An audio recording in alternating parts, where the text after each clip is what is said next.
What's the fit coming back here? Work with Coach Edsel again, and give us a little background there. The fit is a natural fit. I mean, I've known Coach for a long time. Obviously, we worked together at UConn, for 12 years, and everything is very similar in terms of the way he runs his program. Scheduling. The format of practice and everything. So, I mean, it was an easy fit. Coach, what was the big attraction? What lured you back here? What did you see in the program or the talent here that said, I can make a difference here? Well, I watched him from afar, last year, and, started off real good, in some games in there, that can go either way. And then again, like I said, I worked with Randy where we won 2 Big East championships. And like I said, I know his plan, I know his vision, and I think the same thing can be accomplished here in terms of winning a Big Ten championship.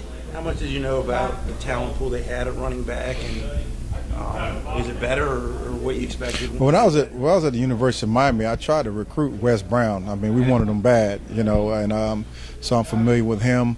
Brandon Ross, I watched him, from afar and watching a couple games, saw him doing a good job, and then with Kenny Goins and all that, and the other guys I really didn't see much of last year.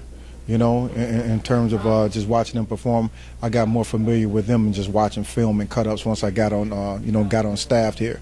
But who's caught your eye so far this month in camp? All the guys are doing a good job. I know, Vay, he was at a wide receiver a little bit last year, but he's one of the guys that's dynamic, with the football in his hand. He's impressive. I think, obviously, Wes was like the lead dog last year. He's out, this spring. And the other guys have been pretty consistent and steady. There's some ability there, it's just a matter of just, developing their fundamentals, the techniques, just getting them a little bit more consistent across the board, I think is the key. Terry, Randy was saying that ball security is important. It's kind of an issue last year. How much is a priority is that? Well, it was a main priority for me. That's always been something I've emphasized. Obviously, we're working with him for a long time. When we start individual period, that's the first thing that we hit. Just to let the guys know how important it is. I think we've had a couple of scrimmages thus far with none on the ground in terms of live work. Today was the first time we put it on the ground. In a live situation. When we were down close to the end zone.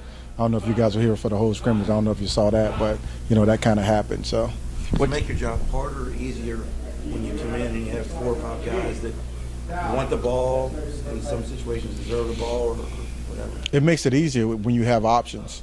It does. It's a good problem to have when you got a lot of guys that you feel comfortable with that can play for you. And then obviously you'll make the decision who lines up number 1 and number 2. And it's a physical game, and it's a long season, so you need all your guys. Anything can happen. Coach, what's your recruiting territories going to be, and what do you bring to the table as a recruiter? Okay, my area is Baltimore City, and then South Florida, obviously where I'm from. A span from Brevard County all the way down to the Key West, East Coast. I'll go on the Key West trip. Yeah, okay. No, I think my relationship that I build with recruits and stuff, and doing a course of recruiting, I think my connections down in the South Florida area, being from down there, and having recruited some players, from down in that area. So I think that's the big thing. And down in South Florida, there's A-level players, B-level players, and C-level players, but they all can play. And so that's the thing, and hopefully we can get that started here. We're getting a couple kids out of Florida, each year, and that's all you need. Mm-hmm. Any favorite Randy Edsel stories from back in the day? None whatsoever. Catch you off guard here. No, none. Do you think transitioning from the NFL, do you think it made it easier coming in here and getting the guys to listen to you, having that experience? And It gives you some credibility, in terms of, knowing what it takes to play on that level. I've had guys that I've coached in college that have played on that's playing on that level, and then again having the opportunity to coach on that level, it does give you some credibility, And guys respect you for what you know, what you bring to the table. They respect you if they feel like you can get them better, as a football player.